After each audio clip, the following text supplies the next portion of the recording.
پیغمبر علیه الصلاۃ والسلام په دې ګیره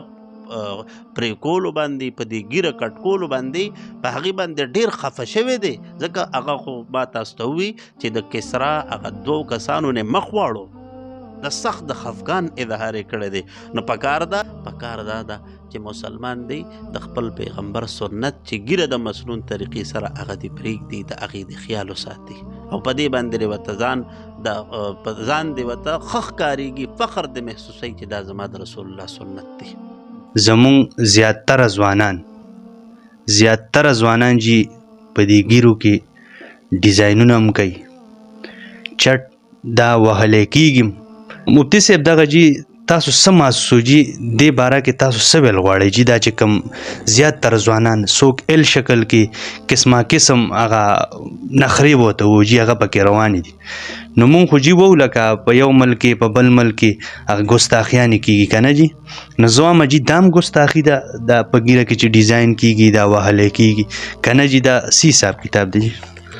رسول الله مبارک فرمایي چې سبحان حسن الرجال باللحى، پاک ته هغه ذات چې نارینه په ګیرو ښایسته کړي دي او زنانه دا په اوږدو کونسو او په اوږدو ویښتو باندې ښایسته کړي دي. نو دا ګیره دا د نارینه ښایست دی. نو نوجوانانو له پکار دا دي چې ځان دی په دې ګیره باندې ښایسته کړي. خاکسار لخوا سلامونه قبول او منظور کړي. قدرمنو راغلی ما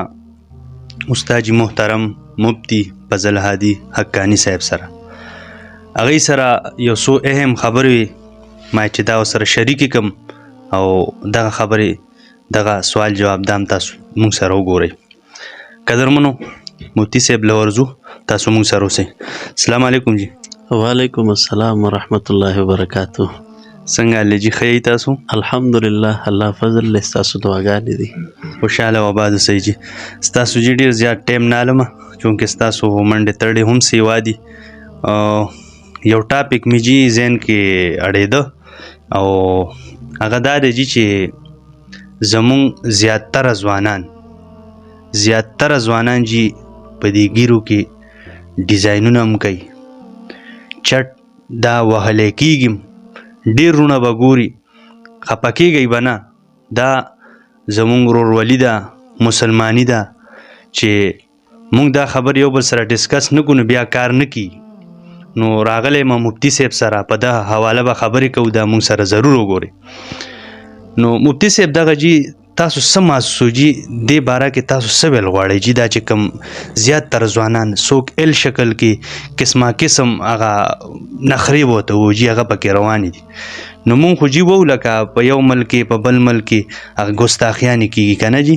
نو زه وایم جی دا هم ګستاخي ده دا په ګیره کې چې ډیزاین کېږي دا وهلی کېږي که نه جی، دا څه حساب کتاب دی جی؟ ټولو نه اول خبره خو دا ده چې دا ګیره دا د پیغمبر علیه الصلاۃ والسلام سنت دی. نو چې څنګه د الله پیغمبر مونږ ته ویلي دي چې تاسو د یهودو او د مشرکینو مخالفت وکئ، ګیرې اوږدې کوي او بریتان کټ کوي. نو لومبۍ خبره دا ده چې ګیره په مسنون طریقې سره چې څومره د هغې مسنون حد دی د هغې حد مطابق ګیره پرېښودل دا پکار دی. او بیا د هغې نه بعد په دې ګیره کې مختلف قسم ډیزاینونه جوړول دا بالکل د رسول الله د سنتو پورې هغه ټوکې کول دي، دا د ګستاخۍ یو شکل دی. نو مسلمان له پکار دا دی چې د خپل پیغمبر په سنتو باندې دی فخر محسوس کی چې دا زما د پیغمبر سنت دی. د رسول الله مبارک صحابي دی حضرت حذیفه ابن یمان چې کله دا پاریس فتح شو نو د فارس چې کوم خلقو هغوی او صحابه کرامو کې دی ناستو یو ځای روټۍ خوړه. نو د حضرت حذیفه ابن یمان رضی الله عنه د لاس مبارک نه نوړۍ پرېوته. نو هلته نه یو سړي رامنډه کړه، وی حضرت دا نوړۍ مه راوچتوئ ځکه وی د پاریس خلق دا خبره سپکه ګڼي. نو حضرت حذیفه ابن یمان ورته داسې وکتل او هغه نوړۍ پسې ښکته شو راوچته یې کړه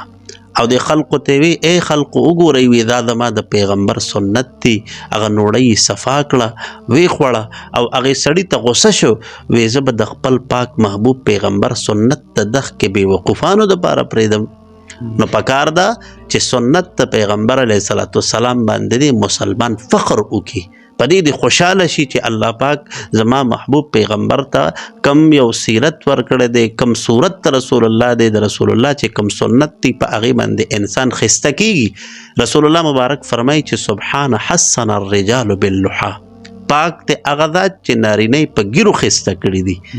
او زنانه دا په اوږدو اوږدو کنسو او په اوږدو اوږدو ویښتو باندې خسته کړي دي. نو دا ګیره دا د نارینه ښایست دی. نو نوجوانانو له پکار دا دي چې ځان دی په دې ګیره باندې خسته کړي. ماشاءالله زبردست زبردست. قدرمنو څنګه چې مفتی صاحب ای خبره وکړه نو همدغسې ده. مفتی صاحب یو ځای کې مونږ ولاړو، ما سره یو بل ملګری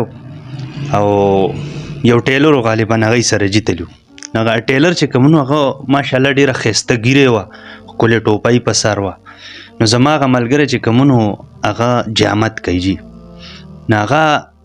ګیرې والا ته هغه امیر صاحب ته ډایرکټ وایي داسې ورنږدې شو ته وایي دا ګیرې سره ډېر زیات خوند کوي.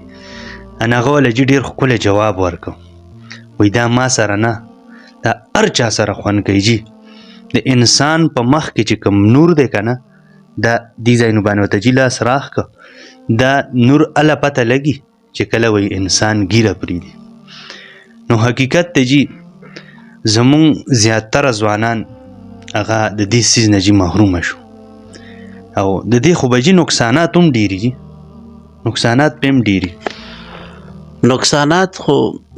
د دنیوي نقصانات خو ځان له خبره،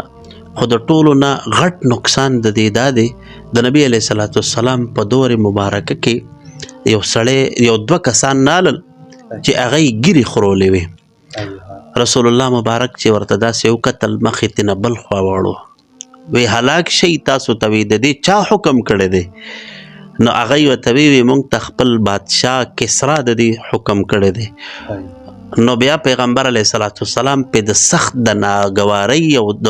سخت د خفګان اظهار کړی دی. نو زمونږ د مسلمانانو دپاره خو کمزوري ګناهګار خو مونږ تاسو ټول یو، زمونږ د مغفرت او د بخښنې خو دغه یو ذریعه ده چې د رسول الله مبارک شفاعت پر الله را نصیب کوي. خو چې که چېرته زمونږ ستاسو سهولیت دی نو په دنیا کې رسول الله مبارک په دې باندې د ناګوارۍ اظهار کړی دی، مخې ته نه اړولی دی. نو الله مکه زمونږ د نوجوانانو نه که چېرته د محشر په میدان کې د دواړو جهانو مبارک سردار ته نه مخ واړو چې زه مو شفاعت نه کوم، نو زمونږ ستاسو دپاره به لوی نقصاني. نو پکار ده چې مونږ تاسو د رسول الله د سنتو سره مینه پیدا کړو. انشاءالله جي انشاءالله. ما غوښتل زما چې څومره هم کتونکي دي، دوستان دي، وروڼه بایګان دي، نو زمونږ کوشش دی، همیشه له کوشش دی چې یو داسې ټاپک راوړو چې دغه مسلمانانو وروڼو ته ترېنه خیر رسي. مفتی صاحب نه به دا بله پوښتنه هم کومه جي، ډېر جي داسې دي چې ځان ته عاشق رسول وایي جي، عاشق رسول په خوله یو څه جي په زړه بل څه. زما د خبرې مطلب دا دی چې یو انسان داسې وي چې اشعار لیکي، نعتونه لیکي، په پیغمبر اسلام باندې ښکلي ښکلي کلامونه لیکي، او هغه چټ چې کوم دی جي نو دا ګیره خریلي. نو دی دپاره جي څه ترتیب دی جي، څه پیغام دی؟ ضروري خبره د دغه خلکو دپاره دا ده چې دی په خوله باندې خو د محبت د رسول الله هغه نارې لګوي. نو د محبت تقاضا دا ده چې کم شکل او صورت د رسول الله مبارک ته چې هغه هم دی خپل کړي. په دې ایران کې یو ځلې یو شاعر ډېر ښکلې قصیدې کلامونه به یې لیکل، نو د ده دا کلام د دې هندوستان یو سړي وکتو، نو هغه کلام او هغه قصیده ته هغه ډېره زیاته خوښه شوه، او د دغه قصیدې د محبت دې ته مجبوره کړه چې دې سړي سره ملاقات کول غواړي. نو په دغه غرض باندې روان د ایران ته سفر وکړو. نو چې سفر کوي نو په لاره تپوس کوي، وایي دا پلانکې بچه دی؟ چا ورته وی هغه خو پلانکي دی کې د نایي په دوکان کې لګیا دی ګیره خوري. دی چې لړ وی کتل هغه ګیره خروله نای لګیا دی بس حجامت ولا کوي نو دی ورته وایي دا ته څه کوې ګیره خورې دومره ښکلي اشعار او قصیدې وایي د هغې نه باوجود هم ګیره خورې هغه ورته وایي ګیره خورم خو د چاړه نه ازارم هغه صاحب ورته وی د یو انسان له خو نه ازارې خو د رسول الله مبارک زړه چې کوم دی نو هغه ازارې په سنتو دی ولا چاړه ایښې ده نو پکېږي پې زمونږ پیغمبر علیه صلات وسلام په دې ګیره پرې کولو باندې په دې ګیره کټ کولو باندې په هغې باندې ډېر خفه شوی دی ځکه هغه خو ما تاسو ته ووي چې د کسرا هغه 2 کسانو نه مخ واړو د سخت د خفګان اظهار یې کړی دی نو پکار ده چې کوم یو سړی د محبت د پیغمبر علیه صلات وسلام دعوې کوي لومبی دی د رسول الله په سنتو ځان برابر کی او که چېرته یو سړی په سنتو د رسول الله باندې برابر نه دی دی د محبت دعوا کوي او دی د ولایت دعوا کوي دا هر څه دی فضول وی دروغ وی لګیا دی همدغسې ده جي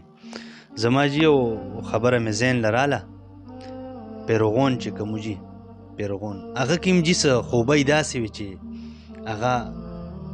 مطلب دا دی چې لکه زمونږ پیغمبر اسلام هغه د وخته پاڅېده که نه جي د هغې ګیره مبارک وه نو هغه مطلب دا دی چې هغه مسلمان نو یو د خدای دعوی کړې وه یو مردار انسان پلیت انسانو خو هغه خوبۍ هغه پکې د پیغمبر اسلام یو سوچ کم دی نو هغه یو قسم له هغه سنت ژوندي وو په هغې باندې زما خیال دی چې سر وخته پورې د هغې ډېر ژوند تېر کړ تقریبا 400 کاله په ده باندې سرخوږې قدرې نه و راغلی وجه دا وه چې دغه 3 خوبۍ وي پکې یو دا چې سحر وختي به پاڅېده بله دا چې ګیره به یې پرېښودې وه او دریم دا چې کله د اودس ماتي د تقاضي ضرورت به رالی نو لرې به ته نو د دغې د وجې نه فرعون باندې 400 کاله سرخوږې قدرې هم نه دی راغلی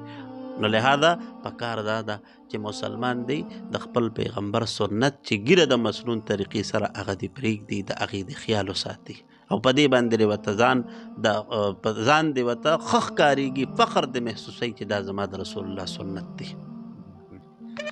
خوشحاله و آباد اوسئ جي خوشحاله و آباد اوسئ قدرمنو پروګرام راغونډو مونږه زیاتره خلک ګورو جینو الحمدلله په سنتو برابري کپړه پیزار باندې کمزوري او کیدای شي چې زمونږ ستاسو نه ډېر زیات الله ته نږدې ځکه چې الله نیت ته ګوري هغه د انسان